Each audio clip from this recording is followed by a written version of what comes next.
So yun mga boss, at magandang umaga. Ayan. Welcome back muli sa ating munting channel. So panibagong araw tayo, panibagong vlog. Ayan, nandito na tayo sa ating dito sa site mga boss. Ipapakita ko lang sa inyo yung ginawa nating forma sa mga puting na at saka yung mga poste mga boss. Ayan.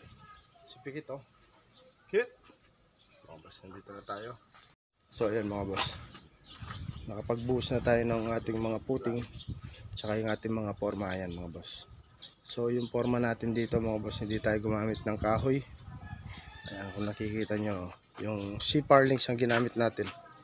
Ayan, kinat lang namin ng 3 meters muna para magamit pa natin uli yan. Lilinisan lang natin uli yan at saka i-grinder yung mga pinag-weldingan para magamit natin uli. Ayan. Saan babayo para itang scaffolding ka rin? Ayan mga boss, nakapagbuhos na tayo. 1, 2, 3, 4, 5. Nakapagbuhos kami ng 5 kapon mga boss. So gagawin natin ngayon is ililipat naman natin ngayon to mga boss. Ayan, meron pa rin siyang support na 16mm dito. Tapos tinali lang natin dito mga boss. Ayan. So siguro i-move na natin yan sa taas. So yung ano nito mga boss, yung pinakataas ng ating poste magmula doon sa finish floor natin is 450. Ayan. 450 yung ating taas dyan mga boss. Ayan mga puting natin, nabuhos na lahat natin. Yung mixer natin, ayan. Dinala dito mga boss. Balistado naman. Sira yung bearing. Kaya mano-mano muna kami. Maganda sana kung may mixer para maganda yung mixture natin sa paghalo. Ayan. So yun dito mga boss, meron tayong laying dito.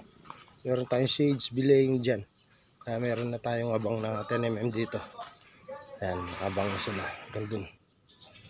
Yung little beam natin, ayun mga boss. Nabangon ko na rin siya ng dalawang 10mm doon. Para papunta doon. Ayan mga boss.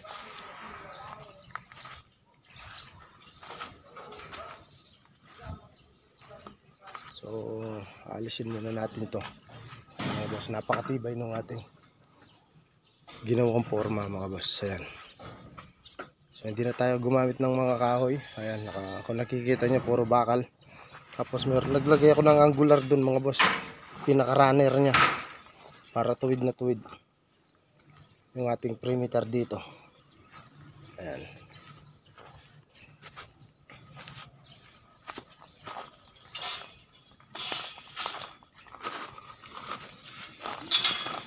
Ayan.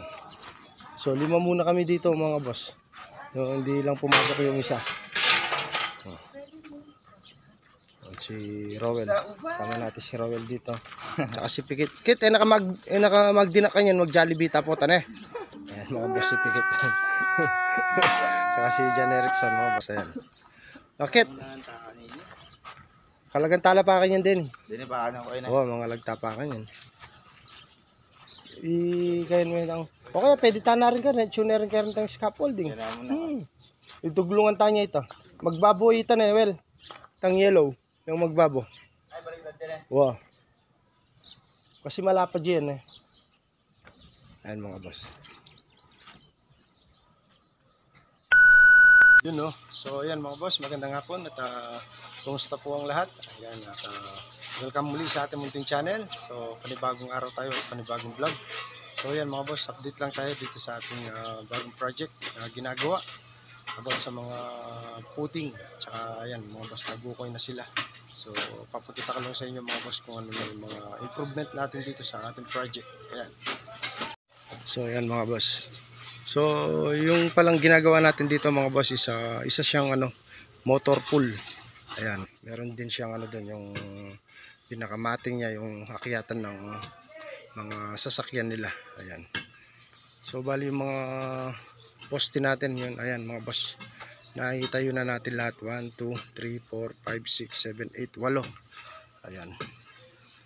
Nakatayo na lahat mga boss, at saka yung mga formang ginamit natin. Ayan mga boss. Nakikita niyo mga boss, di tayo gumamit ng ano dito, kahoy. Ano siya, C-Parlings lang siya mga boss. Ayan. Tapos winild lang namin doon. Ayan. Yung sukat nito mga boss is 30 by 30.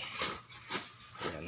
At yung kanyang mga stirrup is or anilyo 10mm siya, na may 16mm siya.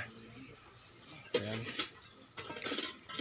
Tapos yung dito mga boss, ayan yung hinukay nila is dun yung ano mga boss, yung storage, tapos yung laboratory sa toilet, tapos yung dito mga boss is shower room. Ayan, shower room naman yung dito mga boss. Bali maglalagay tayong pinto dyan, 3, puro right. Mga boss, yung update natin dito. Ayan, okay na. So yung mixer natin ayan dumating. Nung dumating mga boss, natapos na yung mga puting natin tsaka yung mga poste bago dumating yung mixer.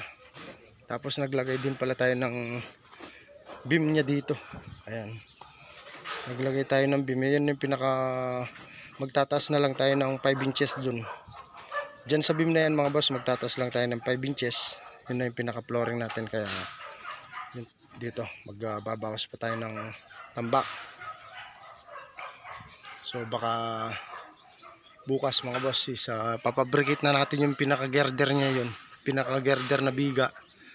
Yan, biga natin dyan or, mga boss, or girder yung ano lang, angular lang na 6mm standard. Ang paikot. Yan, makakapag fabricate na tayo ng ano dyan mga boss.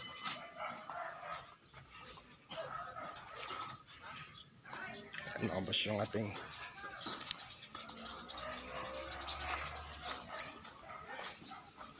ito yung ating gagamitin sa girder mga boss. Yan, pinipinturan na nila ni Marvin tsaka si John Erickson mga boss. Yan, si Marvin, may bago tayong tropa. Yun, shoutout mo. Yan, marami na po. Yan mga boss, gagamitin natin dyan is 2x2. Tapos yung pinaka ano niya mga boss is 1.5 naman siya. Yan. Tapos yung C-Parlings natin na yan. Yan. So ito yung sa trusses naman mga boss. So ipapabricate na natin bukas yan mga boss, yung ating mga pinakabiga or girder nya. Yan siya mga boss. Yan. So yung sukat pala nung ating, yung sukat natin dyan mga boss, magmula dyan sa finish floor, isa nasa 450 some plus pa yan mga boss. Mga nasa 470, 460 ganyan, naglalaro siya. Tapos yung pinakabiga natin is 30 cm din siya. 30 cm din siya, paikot. Tapos yung pinakatibong ng trusses natin is 130. So bali yung finish, magmula doon sa finish floor niya hanggang doon sa tibong is nasa 6 meters siya mga boss. Ayan. Kung nakikita niyo yung mga forma natin, ayan mga boss. Ayan. Wala tayong ginamit na kahoy. Tapos linagyan lang natin siya ng ano dito, yung sa gitna, tinali natin ng alambre na yung 16mm na mga sobra-sobra natin. Ayan. Ayan, napakatibay ng poste. Ayan mga boss, oh. Ayan. Hindi tayo gumamit ng kahoy. At tayong ginamit na kahoy sa mga forma natin. Yung Boss Ray, oh. Papa Ray, kasama natin mga boss. Ayan siya. Boss, mga forma natin. Ayan. So magpapauwi na rin kami yan mga boss. In-update ko lang kayo dito sa ginagawa natin.